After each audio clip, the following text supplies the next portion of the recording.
सदाशिवसमारम्भां श्रीशङ्कराचार्यमध्यमाम् अस्मदाचार्यपर्यन्तां वन्दे गुरुपरम्पराम्।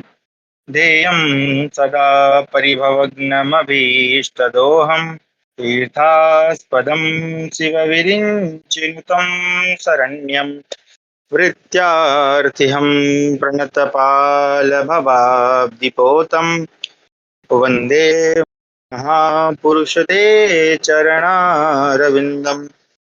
वाक्यकारं वररुचिं भाष्यकारं पतञ्जलिं पाणिनिं सूत्रकारं च प्रणतोऽस्मि मुनित्रयम्। नमस्ते शारदे देवी काश्मीरपुरवासिनी त्वामहं प्रणौमि नित्यं विद्याबुद्धिश्च देहि मे। गुरुर्ब्रह्मा गुरुर्विष्णु गुरुर्देवो महेश्वरः गुरुः साक्षात् परब्रह्म तस्मै श्री गुरवे नमः।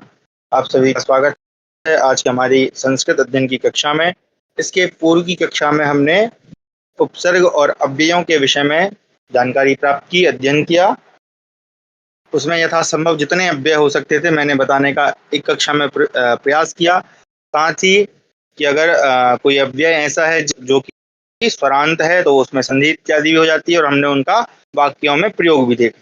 इसके अतिरिक्त मैंने आपके होमवर्क वाले सेक्शन में अव्यय जितने भी हैं लगभग, क्योंकि बहुत सारे हैं तो सभी तो नहीं कहूँगा, लेकिन जो अधिकतर उपयोग होते हैं उन अव्ययों का लिस्ट जो है एक बनाकर PDF आपके पास दिया है।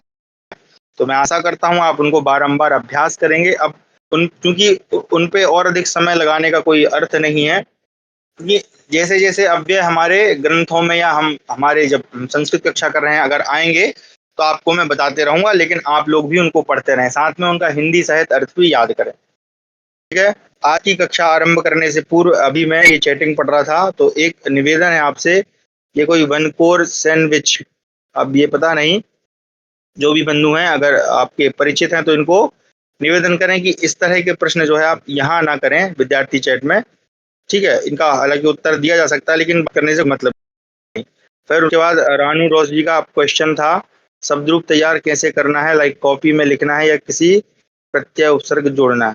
नहीं, आपको प्रत्यय उपसर्ग नहीं जोड़ना है, आपको उनको याद करना है। तैयार करने का मतलब उनको याद करना है, आपको याद होने चाहिए। ठीक है जी। और इसके और किसी कोई विशेष बात मुझे नहीं पता चली। अच्छी बात है कि आप लोग जो है संस्कृत बोलने का प्रयास कर रहे हैं। तो सभी लोगों से भी निवेदन है कि जब आप अब चैटिंग जब करते हैं आपस में तो एक दूसरे से संस्कृत में कुछ वाक्यों को लिखा करें ताकि आपका शब्द रूप और भी प्रबल हो। हालांकि अभी मेरी एक योजना है कि आपको संभाषण करना मैं सिखाऊंगा, लेकिन उसके लिए एक अलग से ही कक्षा, मतलब वो 7-8 दिन की या 6 दिन की जैसा भी व्यवस्था बनेगी वैसी हम करेंगे। उसमें हमारा उद्देश्य ही रहेगा संभाषण का, लेकिन उसके लिए अलग से ही कक्षा करनी पड़ेगी। फिर हम इस ट्रैक से थोड़ा हट जाएंगे क्योंकि उसको फिर सरल करके पढ़ाना पड़ेगा। ठीक है जी। तो उसके बारे में हम बाद में विचार करते हैं। अभी हम एक जो हमारा लक्ष्य वहां पहुंच जाए। ठीक है, चलिए। तो आज की जो कक्षा है वो हमारी कुछ संधि जो छूट गई थी उसके विषय में। यहाँ पर जैसा कि मैंने आपको कक्षा जब हम संधि पढ़ रहे थे उस समय बताया था कि कुछ संधियां ऐसी हैं जो अपवाद हैं, जिनमें कुछ अपवाद नियम लगते हैं। ठीक है, उनको इस समय पढ़ाना उचित नहीं था क्योंकि आप अव्यय उपसर्ग से परिचित नहीं थे। अब आप परिचित हैं तो इस समय उनको पढ़ाना ठीक रहेगा।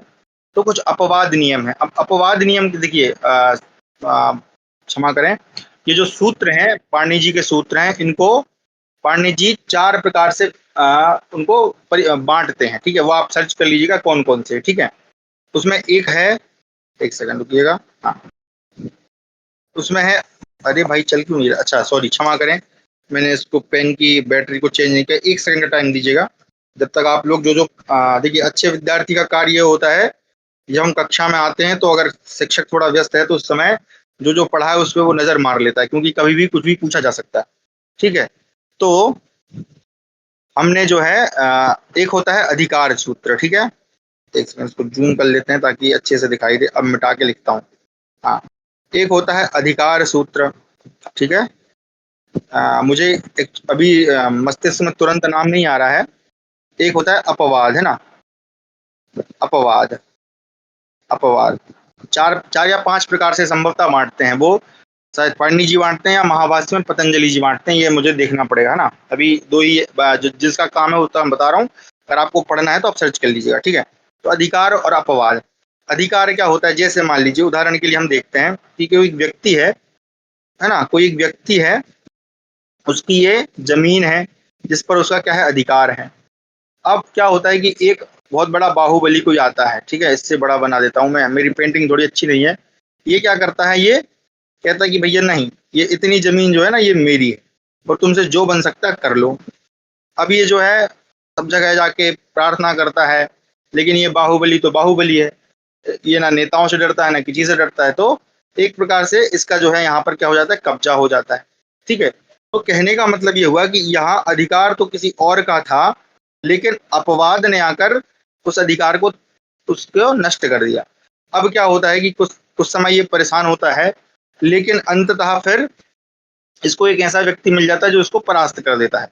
तो ये अपवाद भैया क्या होते हैं, यहाँ से चले जाते हैं, हट जाते हैं। जब इनका काम हो गया, ये यहाँ से हट गए, इन्होंने कहा कि चलो भाई तुम गरीब व्यक्ति हो, मैं तुमको छोड़ देता हूँ। तो ये अपवाद चले गए, तो अब अधिकार पुनः आरंभ हो गया, मतलब अधिकार जो है फिर से काम करना आरंभ कर। गुरु जी, धातु रूप में आत्मनेपदी और परस्मैपदी वाला अंतर बहुत कंफ्यूजिंग है, कौन सा पढ़ना है? सिर्फ परस्मैपदी पढ़ना है, आत्मनेपदी अभी हमने पढ़ा नहीं है, वो जब हम पढ़ेंगे तब उस पर चर्चा करेंगे, है ना। अभी कंफ्यूज होने की आवश्यकता नहीं, केवल परस्मैपद पद को ही याद करें, आत्मनेपद का उपयोग हम आपको आगे बताएंगे, ठीक है। तो अब क्या हुआ, अपवाद जो है चला गया, यानी कि कहने का मतलब है कि ऐसे ही कार्य जो है सूत्रों में होता है कि एक सूत्र है जिसका कुछ अधिकार है, लेकिन वहां पर एक अपवाद आता है और उस सूत्र के अधिकार को नष्ट कर देता है, और जब उसका काम हो जाता है तो वो चला जाता है, तो अधिकार सूत्र फिर वापस से काम करने लगता है। इसको कैसे समझते हैं, उदाहरण से समझते हैं। देखिए, एक हमने दो संधियां छोड़ी थी, एक जो अगली हमारी संधि है, एक बार मैं आपको याद दिला देता हूँ। दीर्घ संधि हम पढ़े, गुण संधि हमने पढ़ी, वृद्धि संधि हमने पढ़ी, उसके बाद यण संधि, अयादि संधि, और उसके बाद हमने पूर्व रूप संधि, ये 6 संधियां पढ़ी थी, ठीक है। अब आती है पररूप संधि। पररूप संधि अगली संधि है, ये भी स्वर संधि ही है, लेकिन ये अपवाद संधि, अपवाद यानी इसके पास विशेष अधिकार, इसके पास विशेष बल प्राप्त है, ठीक है, ध्यान से समझिएगा। इसका जो सूत्र है, एंगी एंगी पररूपम, ठीक है, पररूपम। तो बस इतना सा कह देते हैं पांडे जी। अब आप सभी से मेरा प्रश्न है, एंगी, एंगी मतलब होता है एंग में, है ना, सप्तमी है एंगी। एंग क्या होता है बताइए जरा आप लोग, एंग किसको कहेंगे?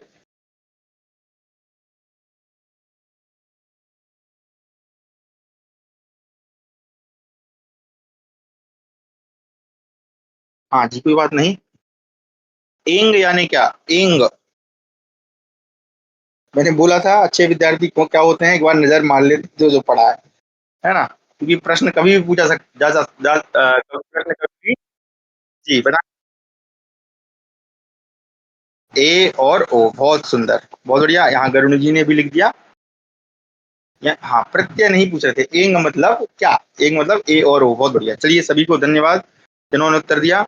एंगी पर रूपम क्या कह रहे हैं, एंगी पर, अभी इसमें देखिए बहुत सारे सूत्रों का अध्याहार होता है। अध्याहार मतलब पाणिनि जी क्या करते हैं, एक बार एक बात कह देते हैं, फिर बाकी आप सभी सूत्रों में लगाते जाइए। तो इसका जो अध्याहार हुआ है वो मैं बता देता हूँ। वो ये कह रहे हैं कि अगर, अब इसको ध्यान से सुनिएगा, अकारांत, कौन से, अकारांत उपसर्गों के पश्चात, किसके पास पश्चात, अकारांत उपसर्ग, अगर अकारांत उपसर्ग के बाद एंग धातु, या सॉरी क्षमा करें, एंग बोल रहा हूं, एंग, एंग से आरंभ होने वाली कोई धातु हो, अगर अकारांत उपसर्ग के बाद एंग से शुरू होने वाली कोई धातु हो, तो वहां पर पररूप हो जाता है।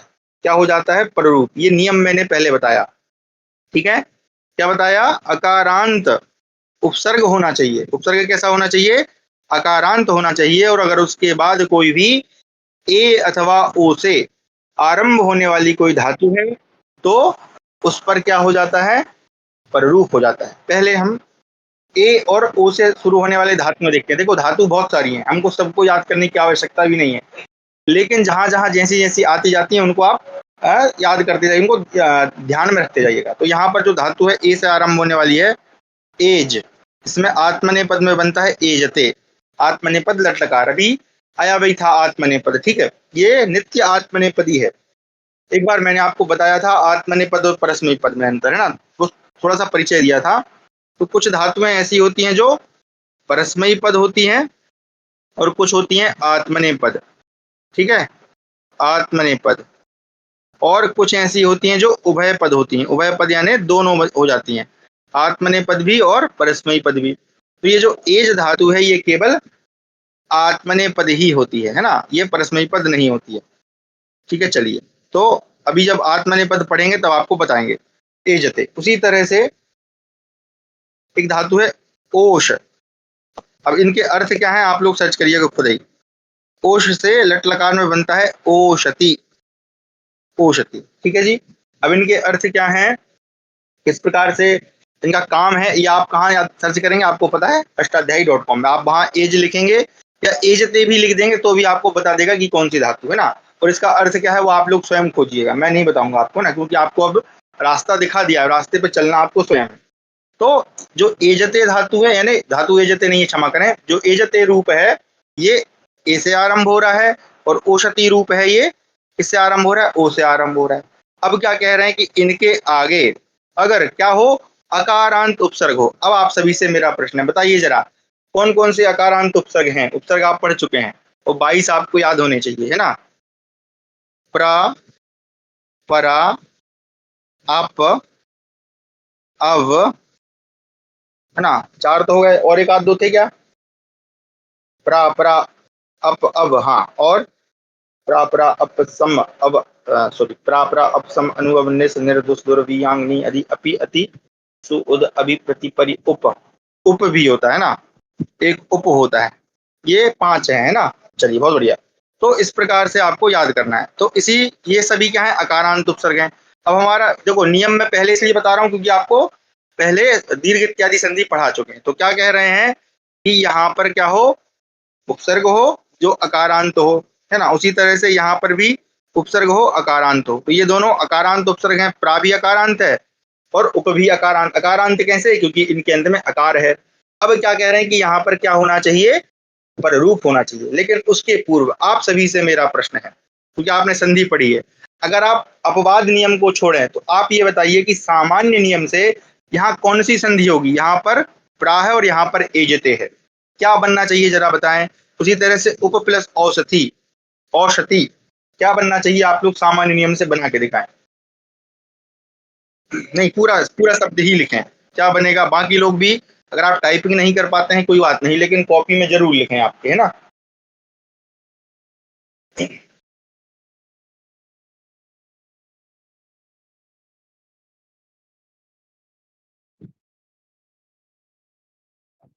बहुत बढ़िया, क्या बनेगा, एक बन जाएगा प्रेजते, क्या बन जाएगा, प्रेजते। अकार है, अकार के बाद यहाँ क्या है, ए है, तो अकार के बाद अगर एकार हो तो दोनों को मिलकर क्या हो जाता है, ऐ हो जाता है। ये कौन सी संधि है, कौन सी संधि है, संधि का नाम बताएं भैया। गरुड़ जी आप थोड़ी देर रुक जाइएगा, बाकी लोगों को बोलने दीजिए। गरुड़ जी नहीं बताएंगे, है ना। संधि का नाम बताएं, यहाँ पर अकार है, यहाँ पर ओकार है, दोनों को मिलाएंगे औकार हो जाएगा, बन जाएगा, सॉरी, उपौषधि, उपौषधि, ठीक है, इस प्रकार से बन जाएगा। संधि का नाम बताएं, दीर्घ, बहुत बढ़िया, वृद्धि, हाँ, भारती श्री जी का बिल्कुल सत्य है। कौन सी संधि यहाँ पर, वृद्धि संधि है ना, पढ़ा था वृद्धि संधि, इसलिए जो पढ़ा है उसको भूलिएगा मत, ठीक है, वृद्धि संधि है ना। दीर्घ कब होता है, दीर्घ कब होता है, जब दोनों जगह पे आकार हो। इसलिए नियम भी आपको बताया था कि दोनों जगह क्या होना चाहिए, आकार होना चाहिए, तब दीर्घ होगा, है ना। चलिए, तो अरे भाई ये तो पूरी मिट गया। तो यहाँ पर कौन सी संधि हो जाएगी, वृद्धि संधि हो जाएगी, है ना। चलिए, अब लेकिन यहाँ पर क्या होगा, अपवाद नियम लगेगा। अपवाद नियम क्या कहता है कि भैया अगर अकारांत उपसर्ग हो और उसके बाद अगर एकार या ओकार से आरंभ होने वाली धातुएं हो, बनाना आ गया पर नाम अभी याद नहीं है, हम नामों में नहीं, नाम में कंफ्यूज होने की आवश्यकता ही नहीं है आपको, क्योंकि देखिए वृद्धि हो रही ना, मात्रा की वृद्धि हो रही है। ए से ऐ हो गया, मात्रा बढ़ गई तो वृद्धि संधि, ओ से औ हो गया तो मात्रा हो गई तो वृद्धि संधि। क्या आप औ इनको याद कर लें तो वृद्धि संधि है ना, यण संधि में यार अलावा होता है, दीर्घ संधि में दीर्घ हो जाता है ना। बाकी रहा गुण में ए ओ हो जाता है और अल हो जाता है। ठीक है, चलिए तो अब क्या कह रहे हैं कि प्रा के बाद, सॉरी क्षमा करें, अकारांत उपसर्ग के बाद अगर ए और ओ से आरंभ होने वाली धातुएं हो तो दोनों के स्थान पर क्या हो जाता है, पररूप हो जाता है। पररूप अब समझते हैं जरा। यहाँ पर देखिए, पहले ये जो प्रा है इसको हम क्या करते हैं, वर्ण विच्छेद करते हैं, पा प्लस रा प्लस आ, और यहाँ पर क्या है, ए और जते का जते। ठीक है, ठीक है, अभी ऐसे कर लेते हैं। तो अब देखिए इनको एक सेकंड, ये धन का निशान मिटा देता हूं मैं ना। हाँ, अब देखिए क्या है, आ के बाद यहाँ पर क्या है, ए, तो इस हिसाब से तो होनी चाहिए वृद्धि, लेकिन क्या बोल रहे हैं कि पररूप होगा। पररूप देखो, पूर्व का मतलब होता है पहले का, पररूप पर का मतलब क्या होया, बाद वाला। तो बाद वाला क्या है, यहाँ पर ए है, तो जैसा ए है वैसे ही कौन हो जाएगा, ये आ हो जाएगा। आ हो जाएगा ना भैया, क्या कह रहे हैं, पररूप हो जाता है। पररूप यानी जैसा बाद वाला है वैसा ही पहले वाला। पूर्व रूप में क्या हो रहा था, पूर्व रूप में जैसा पहले था, है ना, पूर्व रूप आपने पढ़ी ना, बने अत्र, ए था वहां पर तो ए ही हो गया, और बस आगे जगह पे खंडाकार यानी अवग्रह आ जाता है। यहाँ पर ऐसा नहीं, यहाँ पर रूप में क्या है कि जैसा पर में है वैसा ही आ हो जाएगा, तो कर देते हैं, यानी आ भी क्या हो जाएगा, ए बन जाएगा बेसिकली, तो ए में ही सम्मिलित हो गया वो। हाँ, लेकिन ऐसा मत कर देना भैया, है ना, नहीं तो आप क्या कर दोगे यहाँ पे, ए और ए बना के फिर वृद्धि संधि कर दो, ऐसा नहीं, यानी आ भी क्या हो गया, एक प्रकार से वो हट गया, और उस वो क्या बन गया, वो ए ही बन गया, वो ए में ही सम्मिलित हो गया। ठीक है, अब हमारे पास क्या क्या बच गया यहाँ पर, पा रा ए जाते, तो मिला दीजिए, पा रा और ए मिलाएंगे तो क्या हो जाएगा, प्रे, और जते का जते, तो क्या रूप बन जाएगा, प्रे जते। क्या बन जाएगा, प्रे जते, यही शुद्ध रूप है। ठीक है, अभी अपवाद क्यों है, क्योंकि अपवाद नियम कैसे काम करता है, देखिए, क्योंकि पाणिनि जी ने जो व्याकरण की रचना की है वो इसलिए की है कि साधु शब्दों का निर्माण हो। साधु का, साधु भी अव्यय है, साधु मतलब अच्छा, है ना, लेकिन साधु शब्द जब हम शब्द रूप में प्रयोग करते हैं तो साधु अलग होता है, लेकिन जब अव्यय के रूप में प्रयोग करेंगे तो अच्छा, सम्यक, है ना, सम्यक भी अच्छा। तो अपवाद नियम क्या होते हैं कि जो लोक व्यवहार में या उस समय जो शब्द प्रचलन में थे जिस प्रकार से थे, तो उन शब्दों का भी तो निर्माण करना है ना। देखिए, बाकी शब्दों के लिए तो उन्होंने व्यवस्था बना दी कि भैया आप जो है आ और आ मिला के दीर्घ कर लेना, आ के बाद अगर ए हो तो वृद्धि कर लेना, लेकिन जो विशेष शब्द हैं उनके लिए क्या किया जाए, तो उनके लिए अलग से व्यवस्था बनाई, उसी को कहते हैं अपवाद नियम, है ना, क्योंकि अपवाद को भी तो सम्मिलित करना है, शब्द तो बोले जाते हैं, तो उस समय प्रेजते इसका प्रयोग होता था।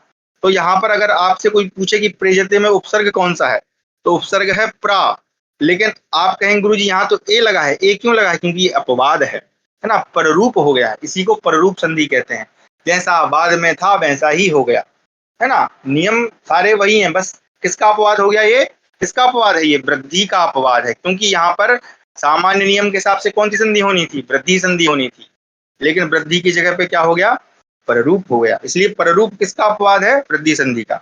चलिए अब दूसरा उदाहरण देख लेते हैं, ये प्रायः दो ही उदाहरण देखने को मिलते हैं, और भी मिल जाएंगे, लेकिन अभी मेरे मस्तिष्क में फिलहाल ये दो ही है ना। हाँ, अगला क्या हो जाएगा, उपोषति का पा, और पा में जो आकार है वो ओ के समान ही हो जाएगा, तो क्या हो जाएगा, उपौषति, सॉरी क्या हो जाएगा, उपौषति, इस प्रकार से उपौषति, है ना, आ का ओ हो जाएगा, ऊ को ओ में मिला देंगे, तो सॉरी पा को ओ में मिला देंगे, उपौषति। ठीक है, अच्छा एक उदाहरण देता हूँ, इसको बनाइएगा, प्रा प्लस ओषति, ओषति, इसको बनाएं क्या हो जाएगा, प्रा प्लस ओषति, बहुत बढ़िया। प्रा में या जो प्रा जो उपसर्ग है इसमें जो आकार आ है वो जाके ओ में मिल जाएगा, यानी सॉरी मिलेगा नहीं, वही बन जाएगा, तो क्या हो जाएगा, प्रोषति, प्रोषति उपौषति। अब इनके अर्थ क्या है आप लोग सर्च करेंगे, ठीक है जी, चलिए बहुत बढ़िया। औ नहीं होगा, औ नहीं होगा, ओ ही होगा जी, है ना, ओ क्यों होगा, क्योंकि पररूप हो जाता है, जैसा पर यानी बाद वाला शब्द जैसा है वैसा ही पहले वाला शब्द हो जाएगा, इसी को कहते हैं पररूप संधि। ठीक है, चलिए आगे बढ़ते हैं। हाँ जी, कोई बात नहीं, समझ में आ गया ना, ये बस बता दीजिए, बाकी लोगों को भी अगर जिनको नहीं समझ में आया तो पूछ सकते हैं दोबारा से, ऐसी कोई वो शंका वाली बात नहीं है। चलिए आगे बढ़ते हैं, आगे बढ़ने से पहले देख लें, और भी आपको ऐसे उदाहरण मिलेंगे संभवतः, मतलब अ प्लस ए, आ प्लस ओ, हाँ, लेकिन कब होगा वो आ कौन सा वाला आकार कौन सा वाला ग्रहण किया जाएगा, जो उपसर्गांत है, उपसर्ग के अंत में जो आकार है ना। जैसे परा में भी क्या है, परा, जैसे मान लीजिए हम परा का बनाएंगे, परा औसती है ना, तो भी क्या होगा, यहाँ नियम याद रखिएगा, अकारांत उपसर्ग होना चाहिए और बाद में जो धातु है ना, धातु वो आत्मनेपद भी हो सकती है और परस्मैपद पद भी, इसलिए दोनों उदाहरण लिए। तो कैसी होनी चाहिए, उसका आरंभ होना चाहिए ए से और ओ से, तभी ऐसा होगा। अगर मान लीजिए यहाँ पर मैं कोई दूसरी धातु लगा देता, जैसे मैं लगा देता, यहाँ मैं लगा देता परा प्लस इच्छति, परा प्लस इच्छति, तो यहाँ पर क्या होता, क्या यहाँ पर रूप होगा, नहीं होगा। क्यों, क्योंकि अकारांत उपसर्ग तो है, लेकिन यहाँ जो धातु है वो इकार से आरंभ है, इच्छति, है ना। तो क्या हो जाएगा, परेच्छति, गुण संधि हो जाएगी, आके बाद ई, है ना, यही है ना नियम। गणेश, सॉरी, गण प्लस ई से गणेश, तो क्या हो जाएगा, परेच्छति, गुण संधि हो जाएगी, इस प्रकार से गुण हो जाएगा। यहाँ पर पररूप नहीं होगा। बस ध्यान, दो नियम याद रखना है, अकारांत उपसर्ग होना चाहिए और बाद में ए अथवा ओ से आरंभ होने वाली, यानी इंग से आरंभ होने वाली धातु होना चाहिए। परोसती, गुरुजी आ, हाँ बिल्कुल, आ उपसर्ग के बाद भी आएगा, ये आ जो आंग वाला आ है, इसके बाद भी हो जाएगा। ठीक है, चलिए, हाँ देख लेंगे, फिर उदाहरण मिलेंगे तो बताएंगे। ठीक है, चलिए, अब अगली जो संधि है इसका नाम है प्रकृति भाव संधि। क्या नाम है इसका, प्रकृति भाव संधि। ठीक है, प्रकृति भाव का मतलब होता है प्रकृति। प्रकृति किसको कहते हैं, मूल को कहते हैं, मूल, मूल अवस्था। जैसे कोई वृक्ष है, ठीक है जी, ऐसे कोई वृक्ष है, अब आपसे प्रश्न किया जाए कि बताइए इसका मूल क्या है, इसका मूल क्या है, इसका जो बीज है वही इसका मूल है, वही इसकी क्या है, प्रकृति है। तो प्रकृति भाव यानी मूल, या दूसरा भी एक इसको कहते हैं प्रकृति यानी स्वभाव। हम कहते हैं ना कि उसकी प्रकृति कैसी, उसका स्वभाव कैसा है, उसको भी हम प्रकृति कहते हैं। या प्रकृति मतलब जैसा है वैसा ही, जो जैसा है वैसा ही स्वभाव क्या है, जैसा उसका स्वभाव कैसा है, वो बड़ा हंसमुख है, वो बड़ा क्रोधी है, वो बड़ा शर्मीला है, ये उसका मूल स्वभाव, उसकी मूल प्रकृति है। ठीक है, इसी को कहते हैं प्रकृति भाव। प्रकृति भाव का मतलब जो जैसा है वैसा ही। ठीक है, अब यहाँ पर भी विशेष नियम क्या काम करता है, यहाँ पर क्या ना काम करता है वो ध्यान रखिएगा। यहाँ पर एक संज्ञा आती है प्लुत और प्रगृह्य, ये दो संज्ञाएं काम आती हैं। ठीक है जी, एक आती है प्लुत संज्ञा, एक आती है प्रगृह्य संज्ञा। अब हाँ, ये भी अपवाद है, आपको पता चल जाएगा अपवाद। ठीक है, अब सबसे पहले आप सभी से मेरा प्रश्न है ना, बोला था कि पढ़ लेना, ये प्लुत क्या है पहले ये समझाइए। कौन समझाएगा, समझाना है, मुंह से बोलना है, अगर आप माइक खोल सकते हैं तो बोलिए। प्रोक्तम यहाँ आएगा, प्रोक्तम नहीं, वो ऊ से है ना, आप ऐसे बनाइए, देखो प्रा प्लस उक्तम, ये आप बना रहे हैं तो यहाँ तो गुण हो रहा है, प्रा प्लस उक्तम, क्योंकि ऊ से आरंभ है ना, वहां अब पररूप नहीं हो रहा है। पररूप कब होगा, जब बाद में ओ अथवा ए होगा, आई होगा तो भी नहीं होगा, औ होगा तो भी नहीं होगा, है ना। चलिए, हाँ जी, पुलुत, पुलुत कौन समझ,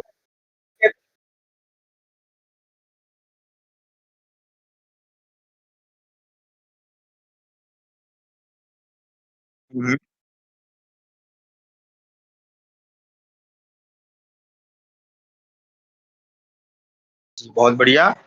तो इनके लिए एक बार तालियां बजा दें सभी लोग, बिल्कुल सही बताया। चलिए, दूसरा प्रश्न है, प्लुत को हम कैसे, हम उसको लिख मतलब लिखने में कैसे लिख सकते हैं, कोई लिख सकता है क्या। अगर किसी को प्लुत, जैसे अगर मुझे दिखाना है कि ये जो आकार है इसको मुझे प्लुत दिखाना है, मैं कैसे दिखाऊंगा। हाँ, बहुत बढ़िया, बहुत सुंदर। हाँ, लेकिन तीन कहाँ लगेगा, दीर्घ के साथ लगेगा ना, दीर्घ के साथ तीन लगेगा, इस प्रकार से लिखने में हम तीन लगाते हैं। और प्लुत क्या होता है, प्लुत जो है ह्रस्व दीर्घ के बाद तीसरी जो त्रिमात्रिक वर्ण है ना। ह्रस्व कौन सा है, एक मात्रिक है, दीर्घ क्या है, द्विमात्रिक है, और प्लुत क्या है, तीन मात्रिक है। हाँ, ओम, इस प्रकार से भी ओम, जब हम प्लुत में उच्चारण करते हैं तब ओम, अगर प्लुत में उच्चारण नहीं करते तो दीर्घ में ओम, है ना, इस प्रकार से ओम। ये हमने दीर्घ बोला क्योंकि ओ तो दीर्घ होता ही है, लेकिन जब हम ओ इस प्रकार से उच्चारण कर रहे हैं प्लुत में, तो फिर ओम, फिर तीन लगाएंगे। जी हाँ, दीर्घ के साथ तीन, बहुत सुंदर, सभी का उत्तर सही है। चलिए, प्लुत आप परिचित हैं पूर्व से, तो मुझे बताने की जरूरत नहीं है। अब आते हैं प्रगृह्य। ये प्रगृह्य क्या बला है? ये क्या है? ये दोनों संज्ञाएं है ना, प्लुत संज्ञा और प्रगृह्य संज्ञा। क्योंकि संज्ञा प्रकरण हमने पढ़ा था, उसमें बहुत सारी संज्ञाएं हमने जानी, संहिता संज्ञा, संहिता संज्ञा, संयोग संज्ञा, है ना, और भी कई सारी संज्ञाएं आगे। अब प्रगृह्य क्या है? तो प्रगृह्य को ध्यान से समझिएगा, क्योंकि जब हम ये करेंगे, प्रकृति भाव करेंगे, तो ये दोनों काम आएंगे, है ना। अब प्रगृह्य क्या है? तो बोल रहे हैं, इसका सूत्र है, एक सेकंड, ईद उदे क्या है, ईद उद, सॉरी क्षमा करें मैं भूल रहा हूँ, ईद ईदे द्विवचनम प्रगृह्यम ऐसे करके है एक वो। एक सेकंड में अगर मिल जाएगा तो बता देता हूँ मैं, कहाँ गया, नहीं है, चलो याद नहीं आ रहा। हाँ यही है, ईद उदे द्विवचनम प्रगृह्यम। हाँ, ईद उदे द्विवचनम प्रगृह्यम, यानी क्या कह रहे हैं?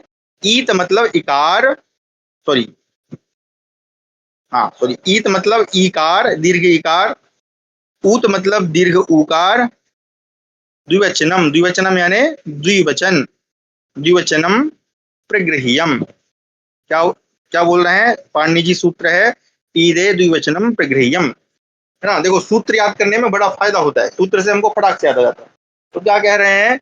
ईद यानी जिसके द्विवचन में, कहाँ बोले द्विवचनम, जिस जिन शब्दों के, सॉरी, ईद ऊत एत भी है, क्षमा करें एक शब्द में भूल गया, हाँ, ईद ऊत एत द्विवचनम ऐसे है। तो एत मतलब क्या होता है? एकार, है ना, एकार।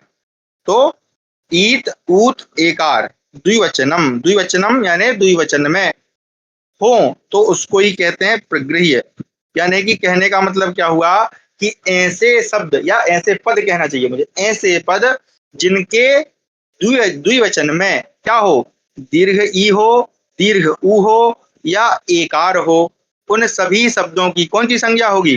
प्रगृह्य संज्ञा होगी।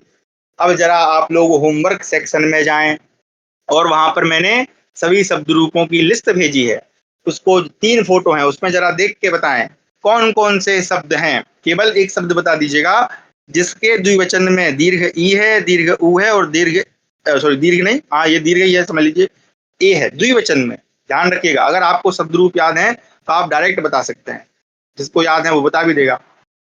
हरि, चलिए हरि, हरि यानी इकारांत पुल्लिंग, है ना, हरि इकारांत पुल्लिंग। तो इकारांत पुल्लिंग अब जितने भी होंगे सब में ही द्विवचन होगा, आपको शब्द बताना है ना। इकार रवि भी होगा, कभी भी होगा, हाँ बहुत बढ़िया। गुरु उकारांत पुल्लिंग, गुरु में भी, सॉरी, तो हाँ हरस्थ हो गए, गुरु उकारांत पुल्लिंग, उकारांत पुल्लिंग गुरु भी होगा, भानु भी होगा, साधु भी होगा, और भी जितने वहां पे शब्द हैं, है ना, मुझे 3 ही याद आ रहे हैं, साधु, भानु, गुरु, अनु, है ना, और लते। ये तो आप शब्द ही बता रहे हैं, शब्द कौन सा है? लता, लता शब्द है, कौन सा? अकारांत पुल्लिंग, अकारांत, सॉरी क्षमा करें क्षमा करें, क्षम्यताम, आकारांत स्त्रीलिंग, आकारांत रमा, हमने पढ़ा था ना, रमा, रमा रमे, है ना, रमा रमे, है ना। उसी तरह से द्विवचन में क्या हुआ? ए हुआ कि नहीं हुआ? उसी तरह से देखिए, अरे आई क्यों बन गया भाई, उसी तरह से फल शब्द है, फल में भी क्या होता है? फले, द्विवचन, है ना, फले, ऊ, दीर्घ ऊ, दीर्घ कहाँ, दीर्घ ऊ कहाँ होना चाहिए? द्विवचन में, गुरु गुरु, गुरवाहा पढ़ाया था, हरि हरि हरयः, लता लते, लता लते, द्विवचन में ए हो गया। इसी तरह से फलम फले, फले में भी द्विवचन में क्या है? ए है। सुधिनी इकारांत द्विवचन, अच्छा सुधिनी के, सुधी सुधीनी, वहां सुधीनी बनेगा ना, तो वहां तो फिर देखिए आपको ध्यान रखना है। देखो फिर से मैं बोलता हूं, प्रगृह्य किसको कहा जाएगा? ऐसे शब्द, शब्द इसलिए बोल रहा हूं ताकि आप समझ जाएं सरलता से, या ऐसे पद जिनके द्विवचन में, जिनके द्विवचन में क्या हो? दीर्घ ई हो, दीर्घ ऊ हो या एकार हो, ये 3 शब्द होने चाहिए। तो जैसे हरि के द्विवचन में आप देखोगे तो हरि शब्द बनता है, क्या बनता है? हरि। तो ये हो गया ना, द्विवचन में क्या हो गया? दीर्घ ई हो गया। उसी तरह से गुरु शब्द देखेंगे तो गुरु के दीर्घ द्विवचन में क्या बनता है? गुरु, तो ये दीर्घ ऊ हो गया। उसी तरह से लता शब्द है, लता शब्द के द्विवचन में क्या बनता है? लते, तो लते में एकार हो गया कि नहीं हो गया? उसी तरह से फले, तो फले में एकार हो गया कि नहीं हो गया? द्विवचन, है ना, किसी भी विभक्ति में। हाँ, प्रथमा ले सकते हैं किसी में भी, तो पर किसी में करेंगे तो किसी में तो हो गई नहीं ना अंत में, गुरुभ्याम है ना, द्वितीय विभक्ति में बनता है फले में वैसे तो, है ना, लेकिन हमको हाँ किसी भी विभक्ति, मतलब आपको सिर्फ दो ही विभक्ति मिलेगी, या तो प्रथमा मिलेगी या द्वितीय मिलेगी, नपुंसकलिंग शब्द लेंगे तो, बाकी में तो कहीं पर भी ए होगा ही नहीं, ना ऊ होगा ना वो होगा, तो वो नियम रहता है, प्रथमा द्वितीय ही स्वीकार करें मेरे अनुसार तो, ठीक है। तो ये समझ में आ गया, यानी कि जी जी। हाँ एक बार दोबारा बोले, मैंने सुन नहीं पाया, क्षमा करें।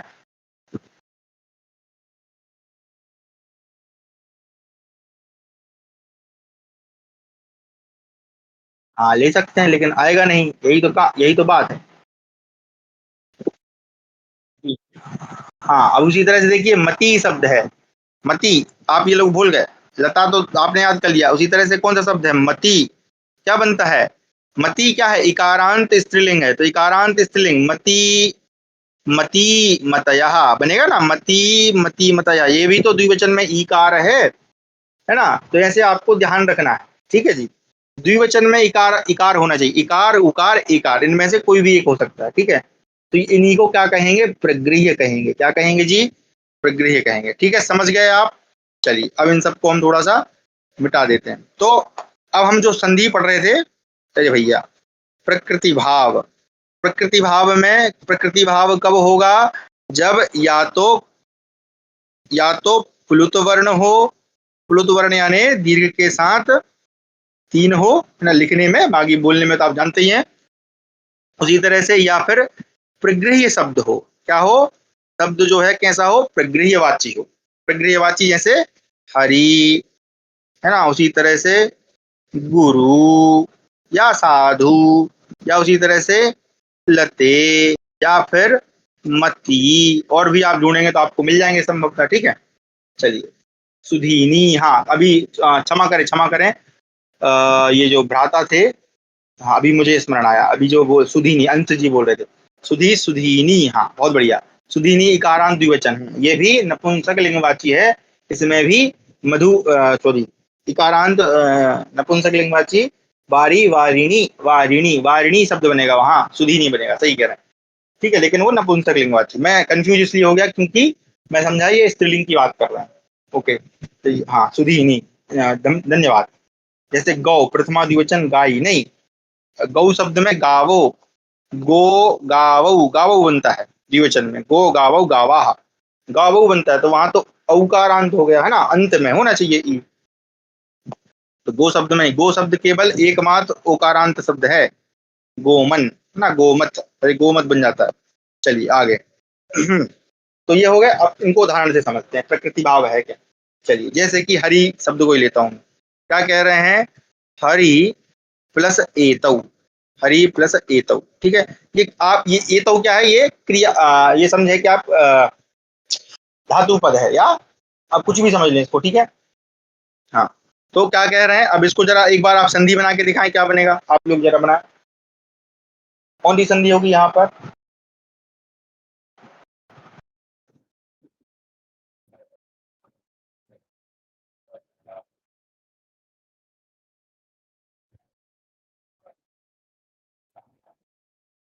यण संधि रेतौ, यण संधि तो सही है, क्योंकि यहाँ पर ई है, यहाँ पर क्या है, ए है, ई के स्थान पर क्या हो जाएगा, यकार हो जाएगा, ठीक है जी, है ना, तो कौन सी संधि हो जाएगी, यण संधि, बहुत सुंदर, तो ये आप याद रखे रहिएगा।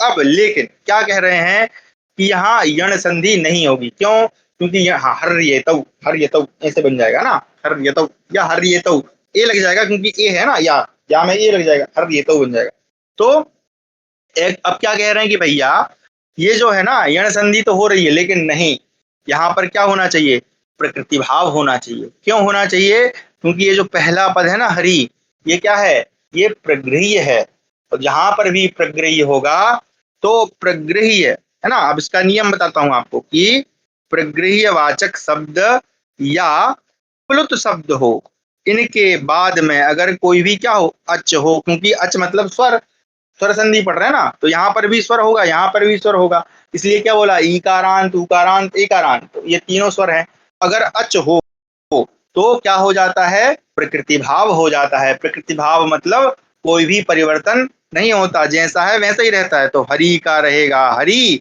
एतऊ का रहेगा एतऊ। अब ये एतऊ कहाँ बनता है, ऐसा एतऊ, है ना। आपने अगर एतत् शब्द पढ़ा है, मैंने जानबूझ के इसको धातु पद बोला था, मैं चेक कर रहा था कि कोई बताना चाहे तो बता सकता है कि सर एतऊ तो कहाँ बनता है, एतत् शब्द में बनता है ना, पढ़ाया था ऐसा एतऊ एते, है ना। ये ध्यान रखिएगा, शब्द रूप, आप शब्द रूप से ही काम बनता है।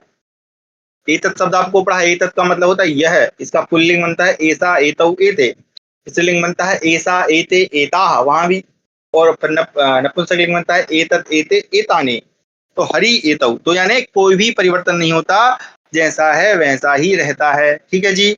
उसी तरह से एक प्लुत का उदाहरण देख लेते हैं, मुझे कई ध्यान में आ रहा है, यहाँ बुक में दिया भी नहीं है तो मैं लिख देता हूँ। क्या बनता है, वही मैंने बताया था, आगच्छ, आगच्छ, सॉरी एक सेकेंड, हाँ जब तक मैं लिख रहा हूँ आप लोग जरा इसको बताएं, या आगच्छ में कौन सा लकार है, कौन सा पुरुष है, कौन सा वचन है, जरा बताएं। कौन बताएगा, जो सबसे पहले बताएगा वो आज का मैन ऑफ द मैच। आगच्छ में पुरुष वचन, है ना, पुरुष वचन और क्या बोला था मैंने, लकार, सॉरी लकार, पुरुष और वचन, बिना दे के बताना है ना, चीटिंग नहीं करना भाई। ठीक है, जब तक मैं भाग के लिखता हूँ, आगच्छ कृष्ण, यहाँ पे ये ह्रस्व ही रहेगा क्योंकि ये किसमें है, संबोधन में, है ना, संबोधन में, इसलिए ह्रस्व में ही प्लुत कर रहा हूँ। अत्र गौश्चरति,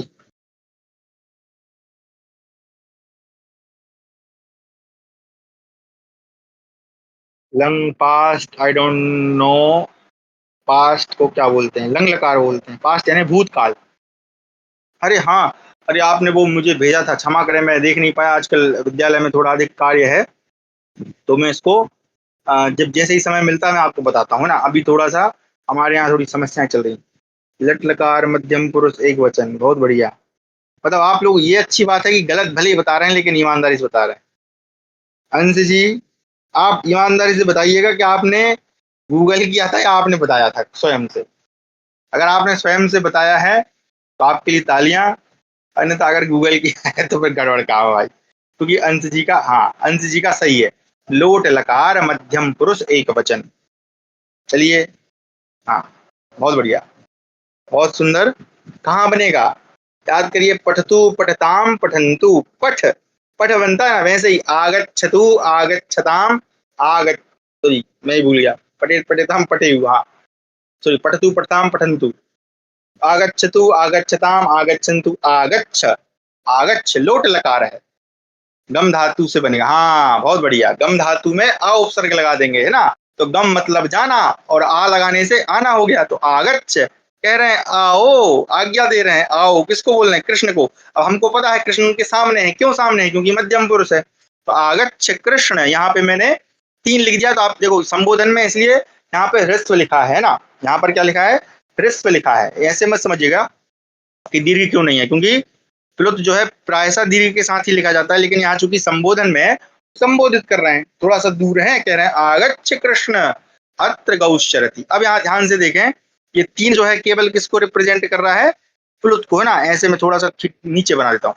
अब अगर यहाँ मैं प्लस का निशान लगा दूं तो क्या हो जाएगा, देखिए यहाँ पर कृष्ण का आकार और यहाँ पर अत्र का आकार, तो नियम अनुसार कौन सी संधि होनी चाहिए, आ के बाद अगर आ है तो यहाँ क्या होना चाहिए था, दीर्घ होना चाहिए था, लेकिन नहीं, क्या, क्योंकि यहाँ पर चूंकि प्लुत है, और प्लुत के बाद अगर कोई अच है तो क्या हो जाता है, प्रकृति भाव हो जाता है।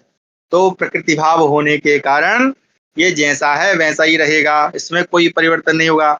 आगच्छ कृष्णात्र गौश्चरति ऐसे नहीं बोलेंगे, हम क्या बोलेंगे, आगच्छ कृष्ण, दूर खड़े हैं ना, प्लुत, आगच्छ कृष्ण अत्र गौश्चरति, कृष्ण यहाँ आओ, है ना, कृष्ण आगच्छ, कहाँ, अत्र मतलब क्या होगा, अत्र कल अव्यय पढ़ाया है, अत्र मतलब यहाँ, गौश्चरति गा, गाय चरती है, चरती, चरती है ना, चर धातु से, चरती मतलब चरना, चलना, है ना, चरना। तो कह रहे हैं कि आगच्छ कृष्ण अत्र गौचरति, यहाँ पर इसलिए प्लुत के कारण प्रकृति भाव ही रहेगा, यहाँ दीर्घ संधि नहीं होगी, तो ये दीर्घ का अपवाद हो गया।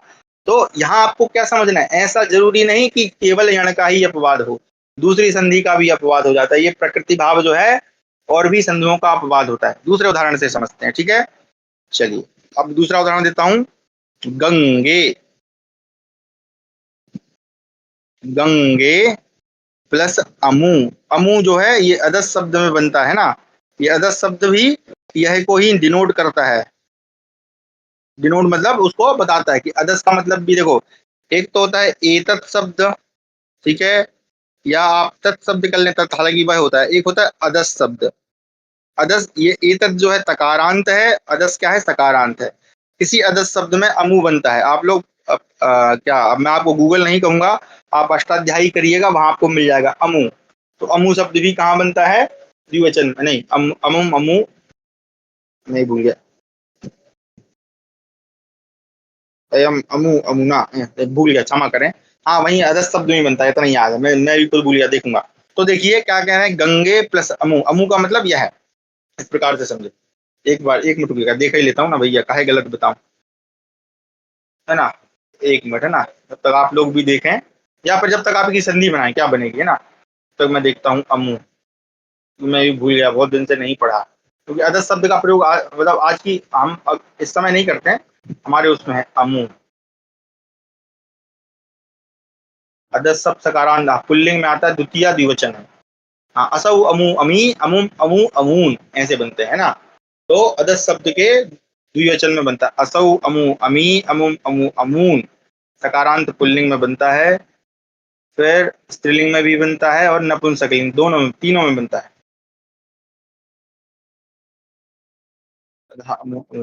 चलो ठीक है, बहुत बढ़िया, कम से कम इसी बहाने रिवीजन हो रहा है। हाँ जी, क्या बनेगा, गंगे प्लस अमु। तो ये गंगे जो है एकारांत है ना, एकारांत है, द्विवचन का है, और बाद वाला अच्छ है। तो यहाँ पर नियम से तो कौन सी संधि होनी चाहिए, एक के बाद अगर आ हो तो कौन सी संधि होती है, जरा बताएं।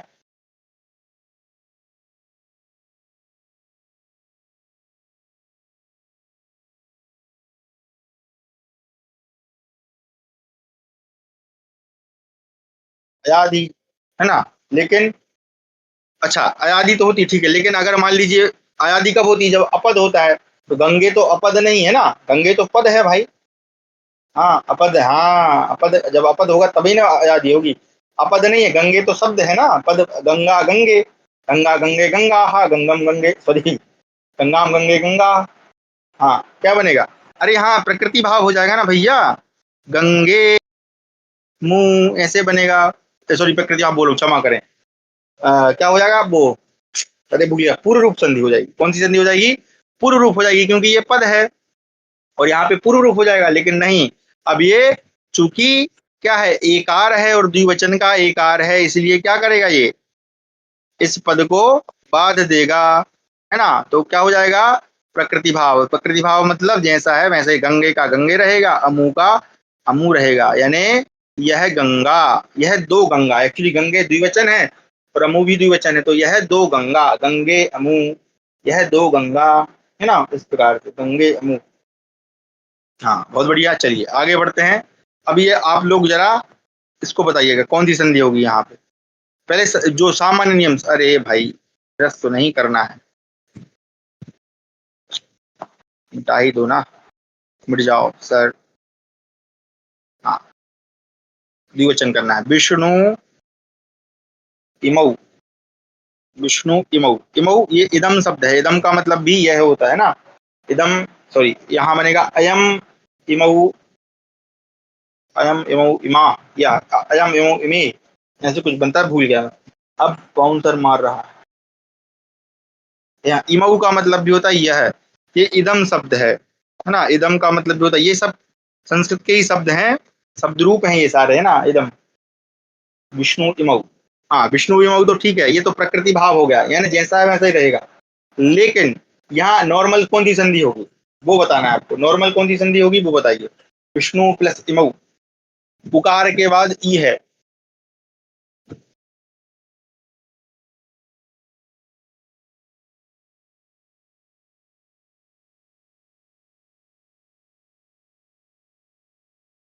एक सेकंड, कहाँ गया, चैटिंग तो नहीं चल रही भाई,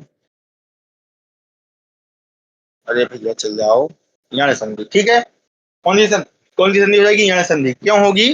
क्योंकि जहाँ उकार है और बाद वाले पद में इकार है, अच है, तो अगर ऊ पहले हो और बाद में कोई अच हो तो ऊ के स्थान पर क्या आदेश हो जाता है? बा आदेश हो जाता है।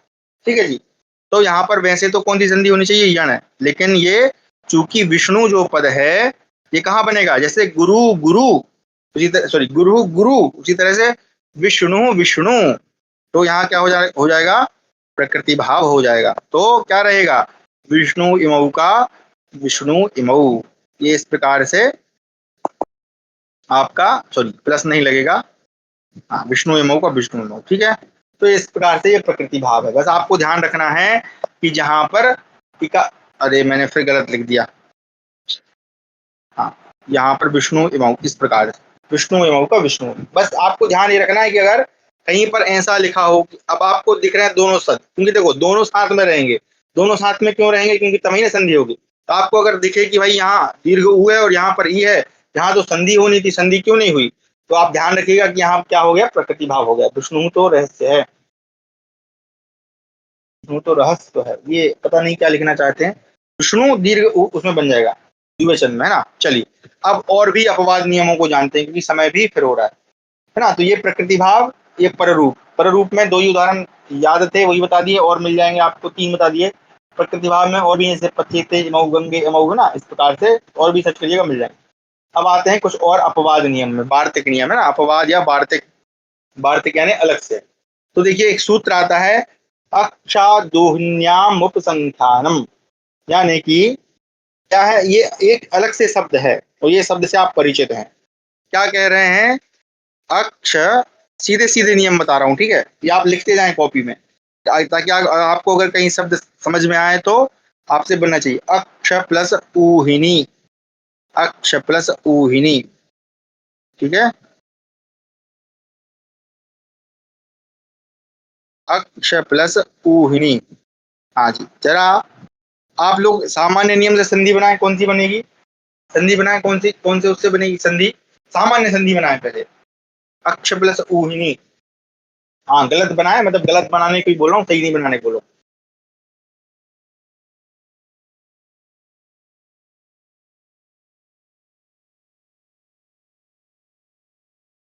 अक्ष का मतलब होता है डाइस, है ना। वो डाइस आज के जमाने का डाइस नहीं, पहले इस प्रकार का होता था ना, ऐसे, तो जिसमें पांच से खेलते ना, ऐसे कुछ उसमें बिंदी बिंदी बनी रहती हैं, उसको डाइस कहते हैं। अक्ष, अरे आप तो सही बना रहे हैं भाई, सही नहीं बनाना है। आपको चूंकि शब्द पता है क्या होगा? आ के बाद ऊ है तो क्या हो जाएगा? ओ हो जाएगा ना। कौन सी संधि हो जाएगी? गुण संधि। लेकिन नहीं, यहाँ अपवाद या वार्तिक लगेगा। वार्तिक क्या है? क्या कह रहा है? ऊहनी का मतलब होता है सेना, और अक्ष का मतलब होता है डाइस, डाइस जिसके चार तरफ हो, क्योंकि जो आजकल का डाइस है वो इस प्रकार का कुछ आता है ना, ऐसा, है ना, ऐसे कुछ रहता है उसमें, ऐसे, ये इसमें छह रहते हैं, आपको छह दिखाई देते हैं। लेकिन पहले वाले में कितने होते थे? चार होते थे। तो कभी चौपड़ खेलते देखा आपने किसी को? वो चौपड़ ऐसे हमारे गांव तरफ खेलते हैं, तो वो चौपड़ में चलते हैं, उसमें ऐसी बिंदी बिंदी रहती है, तो उसमें चार ही साइड रहते हैं, ये दो में कुछ नहीं रहता। तो चूंकि जिसके चार, है ना, ऐसी सेना जिसके चार भाग हैं, उसी को कहते हैं अक्षौहिणी। तो यहाँ पर होना तो कौन सी संधि चाहिए? गुण संधि। लेकिन अपवाद के कारण या वार्तिक के कारण, वार्तिक सूत्र के कारण, अपवाद नहीं कहना चाहिए, वार्तिक है, वार्तिक के कारण यहाँ क्या हो जाता है? अक्षौहिणी, वृद्धि हो जाती है, अक्षौहिणी।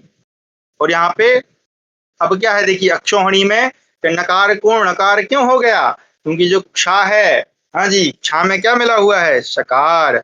शाभ्याम नोण, याद करिए, अगर री शा और प्रकार ये किसी वर्ण में आए तो जहां जो पदांत ना है उसको न हो जाता है। हालांकि ये पदांत नहीं है, फिर भी पूर्व पदार्थ संज्ञामगः एक सूत्र और ये है, इसके कारण को ना हो जाता है। बस इतना ध्यान रखें, ज्यादा वर्णन नहीं करते हैं, ठीक है। अक्षौहिणी, अक्षौहिणी बन जाता है, ठीक है। अक्षौहिणी क्यों बनता है? वैसे तो नियम के अनुसार क्या होना चाहिए था? हाँ गुण संधि, लेकिन चूंकि ये विशेष शब्द है इसलिए यहाँ वृद्धि हो जाती है। ये सब, ये किसका अपवाद हो गया? ये वृद्धि संधि हो गई, लेकिन किसकी? गुण का अपवाद, है ना। चलिए आगे, ये एक ही शब्द है, आगे बढ़ते हैं, और भी शब्द मिलते हैं। अब क्या कह रहे हैं? इसलिए सीधे नियम नियम बता रहा हूँ, लिखते जाइए। प्र प्लस ये प्रादुहो, सॉरी प्रादुहो ढो डेस्येषु, एक सूत्र है, वार्तिक है। क्या बोल रहे हैं कि प्र उपसर्ग के बाद अगर ऊह शब्द हो, है ना, मैं ऑब्लिक करके लिखते जाता हूँ और यहाँ विसर्ग लगा देते हैं। ऊहा, है ना, ऊढ़ा, यहाँ दीर्घ दीर्घ है, ऊढ़ी, ये सब दीर्घ ऊ है, ठीक है। ऊढ़ी, चौहनी नहीं समझा प्लीज, अच्छा नहीं समझे, देखिए क्या है, अगर हम सामान्य नियम से चले तो यहाँ अक्ष और ऊहनी, अक्ष का मतलब डाइस जिसके 4 भाग हैं, रूहनी मतलब सेना, ऐसी सेना जिसके 4 भाग हैं। आप सभी जानते हैं अक्षौणी में 4 भाग होते हैं, पैदल, घुड़सवार, हाथी और रथ सवार। तो यहाँ सामान्य नियम से अगर हम चलें तो यहाँ अकार है, अकार के बाद यहाँ उकार है। तो क्या हमने पढ़ा है गुण संधि में, अगर अकार के बाद उकार हो तो क्या हो जाता है, जैसे परोपकार, पर प्लस उपकार, तो वहां ओ हो जाता है। तो यहाँ तो नियम से क्या होना चाहिए था, ओ होना चाहिए था। तो हमारा शब्द क्या बन जाता, अक्षोहणी, क्या बन जाता, अक्षोहणी या अक्षोहणी। लेकिन चूंकि ये विशेष वार्तिक आता है कि अगर अक्ष के बाद ऊहिनी शब्द हो, किसमें, उपसंख्यानम, संख्या बताने में, तो क्या हो जाएगा। अब अक्षौहिणी किसको बताती है, संख्या को तो बताती है, इसमें इतनी संख्या में रथ होते हैं, इतनी संख्या में पैदल होते हैं। हमारे इंक्वायर गॉड जी ने जब गीता जी की क्लास की थी उसके आरंभ में ही बताया था, पूरा उन्होंने अच्छे से बताया था अक्षौहिणी किसको कहते हैं। तो चूंकि अक्ष और ऊहिनी संख्या के अर्थ में, इसलिए क्या बन जाएगा, अक्षौहिणी, वहां गुण ना होकर वृद्धि हो जाएगी, ठीक है, ओ हो जाएगा, ओ को औ हो जाएगा, अक्षौहिणी बन जाएगा, ठीक है जी। अक्षो नहीं, अक्षो नहीं होके अक्षौहिणी हो जाए, औ हो जाएगा। चलिए, तो अब अगला दिखते हैं, अगला नियम, प्रा प्लस ऊह प्लस ऊढ़ प्लस ऊढ़ी, और फिर है एषः, एषः, और उसके बाद है एष्यः, एष्यः, ठीक है। मैं इसको थोड़ा छोटा कर दे रहा हूं आप लोगों के लिए, लिख लीजिए, प्रा प्लस ऊह प्लस, या क्षमा करें, यहाँ पे मुझे ना ऑब्लिक लगाना चाहिए, आप लोग ऐसे ऑब्लिक लगा लें। ऑब्लिक मतलब कि इनमें से कोई एक है ना, प्रा प्लस ऊह प्लस ऊढ़ प्लस ऊढ़ी प्लस एस प्लस एष्यः, एष्यः, ठीक है।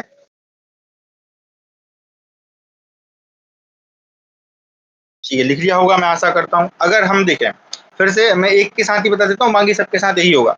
तो सामान्य नियम से चलें तो यहाँ पर प्रा प्लस ऊ, तो क्या होना चाहिए, शब्द क्या बनेगा, प्रौहा, क्या बन जाएगा, प्रौहा, ठीक है। नियम तो यही कहता है कि भाई गुण है ना, आद गुण अतिंग गुण संज्ञा से आद, और आद गुण से गुण होकर क्या बन जाएगा, प्रोहा बन जाएगा, यानी अकार के बाद अगर उकार हो तो ओ हो जाता है। तो नियम से तो क्या बनना चाहिए, प्रोहा। लेकिन क्यों, चूंकि ये वार्तिक में है, तो वार्तिक में क्या कह रहे हैं, जो वार्तिककार हैं, वार्तिककार कौन है हमारे, वाक्यकारम वर रुचि, वर रुचि है ना, वो क्या कह रहे हैं, वो ये कह रहे हैं कि भैया अगर प्रा उपसर्ग के बाद ये वाले शब्द हों, अगर ऊ हो अथवा ऊर हो अथवा ऊड़ी हो अथवा एषः हो अथवा एष्या हो, ये सभी शब्द होंगे तो उनके स्थान पर वृद्धि एक आदेश हो जाता है, वृद्धि आदेश हो जाता है। तो क्या बन जाता है, इन सभी को मिलाकर मैं सारे शब्द लिख देता हूँ, आप लोग लिख लीजिएगा। अरे भैया गलत हो गया, तो गड़बड़ हो गया, हाँ। तो अगर वैसे तो ओ होना चाहिए, तो यहाँ पर क्या बनेगा, वृद्धि हो जाएगी, तो क्या हो जाएगा, प्रौढ़ा, सॉरी प्रौहा, क्या हो जाएगा, प्रौहा, उड़ के साथ मिलाएंगे तो हो जाएगा प्रौढ़ा। अब ये प्रौढ़ शब्द समझ गए कहाँ से बनता है, प्रौढ़, है ना, हम कहते हैं ना वो प्रौढ़ हो गया, प्रौढ़ावस्था, वो यही प्रौढ़ है, तो हो जाएगा प्रौढ़ी, प्रौढ़ी। और यहाँ पर क्या बनेगा, यहाँ पर आ के बाद ए है, तो उस हिसाब से तो क्या होना चाहिए, आ के बाद ए तो आई हो जाएगा, है ना, तो यहाँ तो सही है। एक सेकंड देख लूंगा जरा, हाँ, प्रैश्य, प्रैश्य बन जाएगा ना, हाँ सॉरी अकारांत, हाँ क्षमा करें, अकारांत के बाद, अकारांत उत्तर के बाद ए से आरंभ होने वाली कोई धातु हो, तो ऐसा भी क्या है, धातु है, तो यहाँ पर क्या लग जाएगा, वही लग जाएगा हमारा पररूप, तो पररूप होने से ए ही रहेगा, तो यहाँ नहीं, वो पररूप का अपवाद कर रही है, तो क्या वृत्ति हो जाएगी, तो बन जाएगा प्रेषः, है ना। और इसी तरह से क्या बन जाएगा, प्रेष्य, प्रेष्य, ये विशेष विशेष निर्माण है शब्दों का, है ना। प्रौहः, प्रौढ़ा, प्रौढ़ी, प्रैषः, प्रैष्यः, है ना। यहाँ पर तो नियम से अभी हमने पढ़ा पररूप होना चाहिए, क्योंकि ए से आरंभ होने वाली धातु है, एषा और एष्या, और प्रा अकारांत उपसर्ग है, तो होना चाहिए था पररूप, लेकिन नहीं, पररूप ना होके वृद्धि ही हो जाएगा, ठीक है। इस प्रकार से ये बन जाएगा। अब ऋतेन च तृतीया समास से ये बाद में पढ़ाऊंगा। फिर आगे है प्रवर्तर कंबल वसना वसनाना दशानाम मृणे, बताऊं कि नहीं बताऊं? उत्तरगात द्वितीय धातु।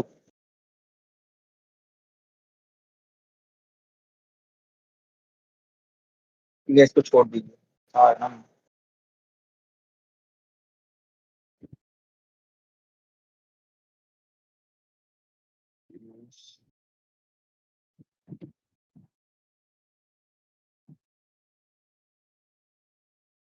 चलिए एक सेकंड, ये वाला कर लो क्योंकि ये किसी ने पूछा था, है ना। बाकी देखो इसमें बहुत सारी चीजें हैं, है ना। स्वादि रे रेणु एक है, फिर उत्तरगात धृति धातु, प्रवर्तर कम्बल वसानाम वसाना सॉरी वसा क्षमा करें, वसनारणा दशानाम नृणी। ये आपको देखो तीन बचे हैं आपके, एक दो तीन, ये मैं बाद में करा दूंगा चार। पहले ये वाला कर लो, ये बहुत जरूरी है। सूत्र है सकंदवादिशु पर रूपम वाच्यम, इसको समझिएगा ध्यान से क्योंकि ये बहुत काम की चीज है। देखो पांडित जी ने क्या करा है, उन्होंने कुछ गण बनाए, ठीक है। गण, एक गण पाठ आप देखेंगे, मैं आपको दिखाता हूँ, ठीक है। पहले गण पाठ देखिए फिर आपको ज्यादा समझ में आएगा, ठीक है। हम चलते हैं अष्टाध्यायी में, ठीक है। गण पाठ है, गण पाठ का मतलब क्या है, देखो ये यहाँ पे, एक सेकंड वो वाला लेके आए, आपको वैसे दिख रहा होगा, आप सभी पढ़ ही लेते हैं, लेकिन फिर भी हम प्रयास करते हैं कि आपको स्पष्टता से दिखा पाए, ठीक है। यहाँ आप देखेंगे, ये देखो, ये दिख रहा है आपको, गण पाठ है ना, शब्द पाठ ये उणादि अलग है ना। तो गण पाठ क्या है इसको समझते हैं। देखिए गण पाठ क्या है, पाणिनि जी ने कुछ ऐसे, जो देखो जो सामान्य शब्द हैं उनको तो उन्होंने सामान्य नियमों से बना दिया कि भैया ये वाला शब्द लगा लो, ये वाली संधि कर लो, ये वाला प्रत्यय लगा दो, ये वाली धातु लगा दो, ये शब्द बन जाएगा, तो सारा सब बता दिया। अब कुछ विशेष शब्द हैं जो उस समय प्रयोग होते होंगे, तो उन्होंने क्या करा, उनको गणों में विभक्त किया। गणों में क्या करा उन्होंने, फिर यहाँ पे गण बनाए। अब देखिए ये, अच्छा गण पाठ, ये पाठ है गणों का। यहाँ पे देखिए अब सबसे पहले सर्वादि पाठ है, इसका सूत्र उन्होंने दिया सर्वादीनी सर्वनामानी, है ना। क्योंकि देखो अब अगर मान लीजिए वो सर्वनाम बताते कहाँ पे, अपनी अष्टाध्यायी में, तो वहां क्या हो जाता, अब यहाँ पे इतने सारे शब्द हैं, तो क्या ये इतने सारे शब्द लिखते, क्या लिखते तो बहुत जगह जाती, वो हमारा काम ही नहीं बन पाता। तो उन्होंने खाली वहां अष्टाध्यायी में क्या करा, ये सूत्र बस दे दिया और अलग से गण बना दिया, है ना। एक सहायक प्रकार से सहायक पुस्तक बना दी। कहा कि भैया अब जहां जहां सर्वादीनी सर्वनाम है सर्वनामानी में कहूंगा, तो आप समझ जाना मैं इतने सारे शब्दों की बात कर रहा हूँ, ठीक है। अच्छा, गण पाठ की एक विशेषता और है कि इसमें कुछ गण ऐसे हैं जो निश्चित हैं कि भैया इस गण में सिर्फ इतने ही शब्द रहेंगे, लेकिन कुछ गण ऐसे हैं क्योंकि उनको देखिए वो कितने दूरदर्शी थे कि उनको पता था कि आगे चल के भविष्य में कुछ नए शब्दों का भी निर्माण होगा, क्योंकि भाषा क्या है, परिवर्तनशील है। तो उन्होंने कुछ गण ऐसे भी रखे हैं कि जिनमें नए शब्दों को भी हम सम्मिलित कर सकें, ठीक है। यहाँ पर बहुत सारे गण हैं, एक बार हम देखते चलते हैं। देखिए स्वरादि गण है ना, ये स्वरादि गण है। अच्छा, गणों को भी अलग अलग उसमें बांटा है। ये आकृति गण है, आकृति मतलब जहाँ पे ऐसे शब्द जो आकृति को बताएं। उसी प्रकार से चादि गण है, प्रादि, प्रादि मतलब ये सभी। तो उन्होंने देखिए क्या बोला, प्रादि प्रादय, ये आप पढ़ चुके हैं। प्रा परा अपसम अनुव निस नरुद सुदर वियांगनी यदि सुवोद अभिप्रति परि उप, ये क्या है, सारे उपसर्ग हैं। अब जहाँ पे प्रादि कहेंगे तो आप समझ जाएंगे कि ये प्रादि मतलब इन 22 की बात हो रही है, समझ रहे हो ना। इतनी बुद्धिमानी है कि भाई सारे 22 बार बार ना लिख के उन्होंने खाली क्या करा, प्रादि लिख दिया। अपराधी से आप समझ जाओ कि भैया किसकी बात हो रही है, उन 22 उपसर्गों। उसी तरह से देखिए उर्यादि है आगे, अरे इसको मिटा देते हैं, हाँ। साक्षात प्रतिष्ठित है ना, सौंडादि, फिर ये उसमें आएंगे। फिर पात्रे समितादि, व्याघ्रादि, श्रेण्यादि, कृतादि, है ना। ऐसे बहुत सारे इन्होंने सारे गण पाठ बनाए, ठीक है। अब मैं हम यहाँ पे सर्च का ऑप्शन है क्या, मैं आपको सकंधु, सकंधु सर्च करता हूँ। सकंधु, इसमें लिखेगा नहीं क्या, रुकिएगा मैं संस्कृत में लिखता हूँ। आपको जो मैं गण दिखाना चाहता हूँ वो गण दिखाता हूँ, ठीक है। सकंधु, लिख तो नहीं रहा भाई, ये आगे सर्च करते हैं, सकंदुन गणपाठ, ठीक है। देखिए ये आ गया सॉरी सकंदवा दीप, ये सूत्र है सकंदवादिशु पर रूपम वाच्यम, ये वार्तक है। क्या कह रहे हैं, तो उन्होंने एक सकंधु गण बनाया। सकंधु गण क्या, सकंधु में ये इतने सारे शब्द पढ़े जाते हैं, ठीक है। सकंधु, करकंधु, सॉरी हाँ, करकंधु, कुल्टा, सीमंता, केसवे, हलीशा, मनीषा, लांगलीशा, पतंजलि, सारंगा, पशु पक्षिणो, पशु पक्षिणों, पशु पक्षिणी आ जाएंगे, है ना, जो भी जो जो पशु पक्षी हैं। उसी तरह से ये कुर्वादिगण में भी सकंदु पढ़ा गया, ठीक है। अब जब ये सकंदु बनता है उसका काम अलग है, इस सकंदु का काम अलग है। क्या कह रहे हैं, अब ये देखो, ये सूत्र भी लिखा है, सकंदवादिषु पररूपम वाच्यम। इसका अर्थ क्या है हम यहाँ समझते हैं, ठीक है, क्योंकि ये इन शब्दों का आप लोग प्रयोग करते हो, इसलिए ये बता रहा हूँ। बाकी शब्द और भी हैं, वो सब बाद में अगर कभी रहेगा समय तो अलग से बता देंगे, नहीं तो आपको पीडीएफ भेज दूंगा, आप वहां से देख लीजिएगा, ठीक है, क्योंकि उसमें समय गंवाने का कोई मतलब नहीं। चलिए इसको हम करते हैं जरा, है ना। अब क्या है देखिए, सकंदुगण आपने देखिए, सकंदुगण में कौन कौन से शब्द पढ़े गए हैं, सक, ठीक है, उसके बाद कर्क, ये मैं आपको लिखा देता हूँ, और भी है ना, जो जो मेन चीज है वो बता देता हूँ। मनस, मार्त, इकट्ठे बता रहा हूँ ताकि आपको बन जाए ना, आप लिख लो भली चाहे। जूम को कम कर देता हूँ मैं, हाँ। अरे भैया बंद मत हो दादा। अरे है पतत प्लस अंजलि, ठीक है, ये सक प्लस अंधु, इस प्रकार से बना लीजिए। अंधु, अंधु का मतलब होता है कुआं। कर्क प्लस अंधु, अंधु का मतलब होता है कुआं, ठीक है। मनुष्य प्लस ईशा, ईशा, ईशा मतलब बुद्धि, है ना। मार्त प्लस अंड, अंड आप सभी जानते हैं, अंडे को कहते हैं, है ना। उसी तरह से पतत प्लस अंजलि, अंजलि, है ना, अंजलि में यहाँ, ये यहाँ है, छोटा सा बन गया है, देख लीजिएगा, ठीक है। सकंधु, करकंधु, मनस, ईशा, अंड और पतंजलि, ठीक है। चलिए ये सारे हैं। अब क्या है, यहाँ पर आ गया वार्तिक। क्या कह रहा है वार्तिक, कि सकंद्वादिषु पररूपम वाच्यम, सकंदु गण में जो शब्द पढ़े गए हैं उनका जब आप संधि करें तो वहां क्या, कौन सी संधि पढ़ी जाए, पररूपम, पररूप संधि पढ़ी जाए। अब क्यों, क्योंकि क्या है देखिए, सक प्लस अंधु अगर हम इसकी संधि करें तो नियम अनुसार कौन सी संधि होनी चाहिए, दीर्घ संधि। क्यों, क्योंकि सक में अकार है और अंधु में भी अकार है। इन दोनों को मिला के हम कौन सा शब्द ये मैं लिखना मत, ये मैं बताने के लिए लिख रहा हूँ। क्या बना लेंगे, सकांधु, क्या बन जाएगा, सकांधु, इस प्रकार से बन जाएगा। क्या हो जाएगा, ये शब्द अशुद्ध हो जाएगा, ठीक है, क्योंकि शुद्ध शब्दों का निर्माण करना है, व्याकरण का काम ही है। सकांधु नहीं है, क्योंकि वहां उस समय क्या शब्द प्रचलन में है, सकंधु, इसलिए क्या बनेगा था, पररूपम वाच्यम। तो हो तो रही है दीर्घ, लेकिन दीर्घ हो रही है तो भी दीर्घ ना करके क्या कर देंगे, पररूप कर देंगे। पररूप मतलब जैसा पीछे है, तो यहाँ जो अकार था सक का, वो भी क्या रहेगा, ह्रस्व अकार ही रहेगा। तो हमारा शब्द क्या बन जाएगा, सकंधु, सकंधु का क्या, सॉरी, सकंधु का क्या रहेगा, सकंधु, है ना, आ बन जाएगा, सकंधु बन गया, ठीक है। सकंधु का मतलब क्या हुआ, सक एक देश का नाम है, अंधु बोलते हैं कुआं को, तो सक देश का कुआं, सकंधु, ठीक है जी। उसी तरह से कर्क अंधु, तो कर्कंधु का भी क्या रहेगा, कर्कंधु ही रहेगा। जो लास्ट वाला पररूप है वो पररूप हो जाएगा, लास्ट वाले कार पहले वाला पररूप, दूसरे के समान, जो जैसा था वैसे ही हो गया, करकंधु, ठीक है।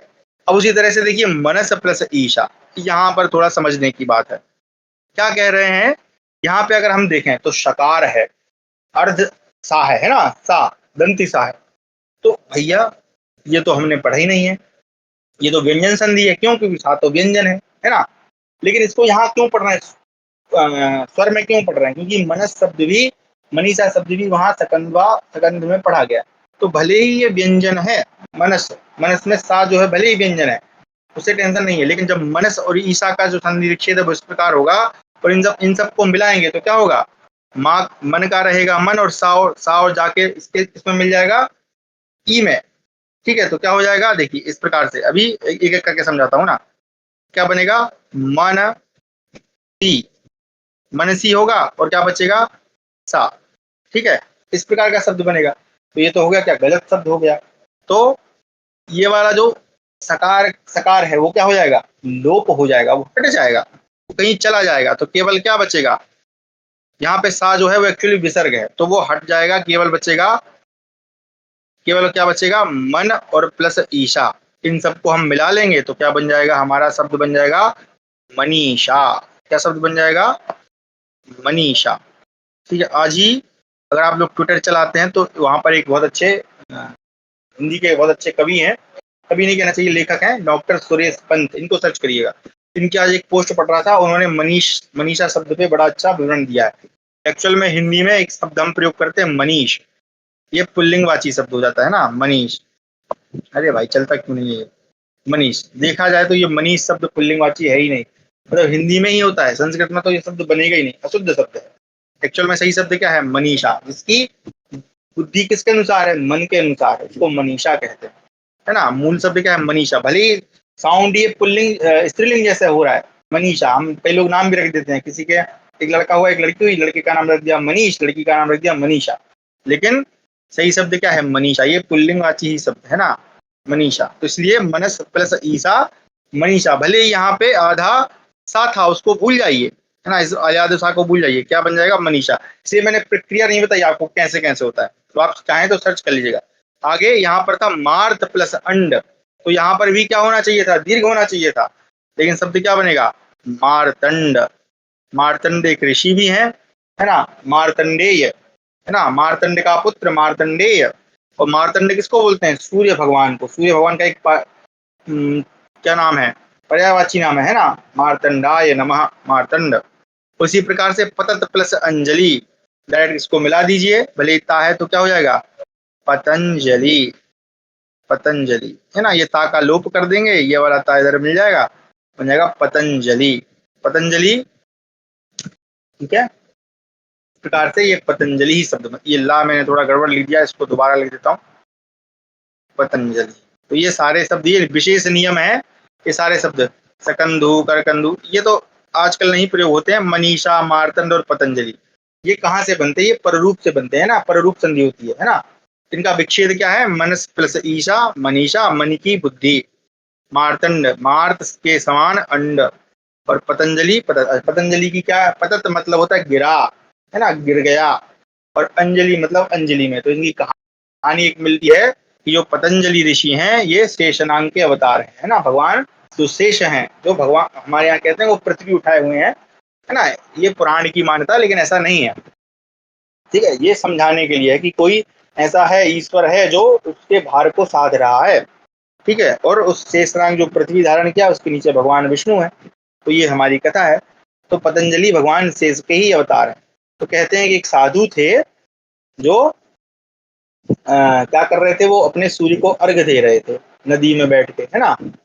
तो नदी में बैठ के जब अर्घ दे रहे थे, तो क्या हुआ उस समय कि एक सर्प का जो बच्चा है वहां उनके अंजलि में आके गिर गया, है ना। उनकी ऐसे आप जब अर्घ देते ना, तो ऐसे कुछ हमारी हथेली रहती ना, ऐसे सूर्य को अर्घ देते समय ये उंगलियां समझ लो ऐसे ऐसे ना, ये अंजलि यहाँ के आके सर्प ऐसा गिर गया बेचारा। तो चूंकि सर्प अंजलि में आके गिरा, इसलिए इसको क्या कहते हैं? पतंजलि। इसकी बड़ी इंटरेस्टिंग कहानी है। वो जब माँ सर्प आके गिरा कहाँ पे? हथेली में। ये व्याकरण की कथाएं हैं। तो वो जो साधु थे उन्होंने पूछा, को भवान, क्या पूछा उन्होंने? को भवान, ठीक है, को भवान, सॉरी को नहीं हुआ का क्या, एक मिनट में भूल रहा हूँ, एक सेकंड रुकिए। हाँ, सॉरी, ऐसे पूछा उन्होंने, कोर भवान। क्या पूछा उन्होंने? कोर भवान, ठीक है। इसको अभी समझाता हूँ, किस व्याकरण की कथा है। कोर भवान। तो उन्होंने कहा सप्पोहम। क्या कहा उन्होंने? सप्पोहम। ये सप्पोहम तो आप जानते हैं, ये कौन सी संधि है? पूर्व संधि। अब क्या हुआ, इसको इसको समझिएगा, बड़े इंटरेस्टिंग व्याकरण है। क्योंकि पतंजलि जी को क्या कहा जाता है? उन्होंने महाभाष्य लिखा, न्याय दर्शन तो लिखा ही, महाभाष्य की रचना की। महाभाष्य क्या है? अष्टाध्यायी पर सबसे बड़ा भाष्य है।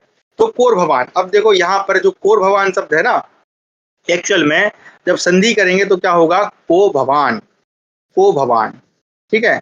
एक्चुअल में संधि, जो सही संधि क्या होगी, सही उच्चारण क्या होगा? को भवान। तो यहाँ पर क्या हुआ कि इन्होंने, जो साधु ने जब पूछा, तो इन्होंने ये जो रेफ थी ना, ये अधिक उपयोग कर ली इन्होंने। जब इन्होंने पूछा कि कोर भवान, तो एक्चुअल में सही सही सब उच्चारण क्या होना चाहिए था? को भवान, आप कौन है, है ना। इसको भी अगर हम और विच्छेद करें तो ये विसर्ग संधि है, यहाँ होता है कहा भवान, आप कौन है। तो विसर्ग संधि होने के कारण ये जो विसर्ग है वो हो जाता है। आगे आप पढ़िएगा, तो को भवान कौन है आप, लेकिन उन्होंने क्या बोल दिया? कोर भवान। उन्होंने एक रेफ एक्स्ट्रा यूज कर ली। तो उन्होंने उत्तर क्या दिया? सप्पोहम, सप्पोहम, है ना। तो कहा, अब साधु ने पूछा कि भाई तुमने गलत उच्चारण क्यों किया? तो उन्होंने कहा कि मेरी जो रेफ थी वो तो आपने लगा ली, तो मैं अधिक उपयोग क्यों करूं? क्योंकि यहाँ सही शब्द क्या होना चाहिए था? सर्पोहम, मैं सर्प हूं। वो शेष नाग थे ना, नाग था, तो सही शब्द क्या होना चाहिए था? सर्पोहम। तो उन्होंने सबकोहम कह दिया। तो कहा कि मेरी जो रेफ थी सर्प वाली रेफ, वो तो तुमने यूज कर ली, इसलिए मैंने रेफ कम बोली। तो इस प्रकार से हमारी बड़ी विचित्र विचित्र कथाएं मिलती है ना। तो कहा रेफ तुमने यूज कर ली, इसलिए मैंने रेफ यूज नहीं की। इसलिए वो व्याकरण के इतने बड़े आचार्य थे, वो कोई भी अधिक शब्द उपयोग नहीं करते थे, है ना। तो इस प्रकार से सबको हम कहा उन्होंने। तो ये कथा थी पाणिनि जी की। फिर वो कहते हैं वो शेषनाग थे। फिर और भी कथाएं मिलती हैं। फिर कथा तो आप जानते हो। तो उनके बारे में कहा जाता है कि वो शेषनाग थे, उनके 5 फन थे, 5 मुख थे। वो अपने शिष्यों को 5 दिशाओं में बिठा के पढ़ाते थे। सॉरी, 4 दिशाओं में बिठा के पढ़ाते थे और 5वें से वो अपना कार्य करते थे। तो 4 दिशा में ऐसे हजारों लाखों शिष्य बैठ गए, वहां से व्याकरण का भाष्य चल रहा है, शिष्य पढ़ रहे हैं, ऐसी कथाएं मिलती हैं। लेकिन ये बड़ी अच्छी मजेदार कथा है, सबको हमें ना। चलिए, तो सभी को धन्यवाद जुड़ने के लिए। तो आज हमने कुछ विशेष संधि पढ़ी। अब कल से हम जो है प्रत्ययों के विषय में पढ़ेंगे, क्योंकि प्रत्यय भी जानना जरूरी है ना। प्रत्यय उपसर्ग हमने पढ़ लिए। अब आप लोगों को जो गृह कार्य है वो ये है कि आपका जो सरप्राइज टेस्ट का दिन है वो शीघ्र ही आने वाला है, कभी भी आ सकता है, ठीक है। आप लोग तैयार रहिएगा। तैयार, तो सरप्राइज टेस्ट है, जितना पढ़ाया है कभी भी पूछा जा सकता है आप लोगों से, ठीक है। बाकी इसमें 2-3 चीजें हैं जो छूट गई हैं, इसमें भी विशेष, उसमें तो कभी समय रहेगा तो अलग से पढ़ा देंगे, क्योंकि इनका भी प्रयोग, उसमें वृद्धि है, वृद्धि होती है आर वृद्धि, ये नहीं पढ़ाई आपको मैंने, है ना। वृद्धि में मैंने बोला था आपको एक आर वृद्धि भी होती है ना। अरे तो हमने पढ़ ली, आर नहीं पढ़ाई है, वो कभी होगा तो पढ़ा देंगे, ठीक है। वो क्योंकि समास आएगा तब पढ़ा दूंगा, ठीक है। तो प्रत्यय कल से हम आरंभ करेंगे। कल सभी को जोड़ना है, प्रत्यय बहुत जरूरी चीज है भैया ना। प्रत्ययों के बिना काम नहीं बनता है। चलिए, तो सभी को धन्यवाद। अब किसी का कोई प्रश्न है तो पूछ लीजिएगा, और सरप्राइज टेस्ट के लिए तैयार रहिएगा। हालांकि सरप्राइज बताना नहीं चाहिए, लेकिन फिर भी मैंने बता दिया है, तो कभी भी हो सकता है आने वाले दिनों में। अब मुझे 1-2 दिन में थोड़ा समय मिल जाए तो मैं फिर तैयार करता हूँ प्रश्न पत्र, ठीक है। अब आपको सीधा प्रश्न पत्र भेजूंगा। आज की क्लास फिर से सुननी पड़ेगी। हाँ जी, आज की थोड़ी विशेष कक्षा थी। मैं, देखिए अब सोचो, आप कल्पना करो कि यही सारी चीजें आपको मैं अगर लगातार बता देता, आपको अगर मैं उपसर्ग नहीं बताता, आपको अगर मैं कोई चीज नहीं बताता, तो फिर क्या होता? सारा सब कुछ सर से ऊपर जाता है ना। इसलिए नहीं बताता हूँ। इसका कारण है कि कोई भी चीज सही समय पे आने आने पर ही बतानी चाहिए। खैर चलिए, अभी इसमें 2-3 चीजें और ऐसी हैं जो आपको बताऊंगा तो और भी दिमाग घूम जाएगा, इसलिए वो छोड़ दिया। चलिए, सभी को धन्यवाद जुड़ने के लिए। मुझे लगता है किसी का कोई प्रश्न नहीं है, तो चलिए शांति पाठ के साथ कक्षा समापन करते हैं। ओम सर्वे भवन्तु सुखिनः, सर्वे सन्तु निरामयाः, सर्वे भद्राणि पश्यन्तु, मा कश्चित् दुःखभाग् भवेत्। हाँ, जब मैं ये मैं आशा करता हूँ कि जब ये मैं मंत्र पाठ करता हूँ तो आप लोग साथ में बोल रहे होते हैं। तो शुरू में तो आगे पीछे बोल रहे थे, लेकिन अब साथ में बोला करिए। चलिए, सभी को धन्यवाद जुड़ने के लिए। कल पुनः इसी समय पर जुड़ेंगे। नमस्ते, हर हर महादेव।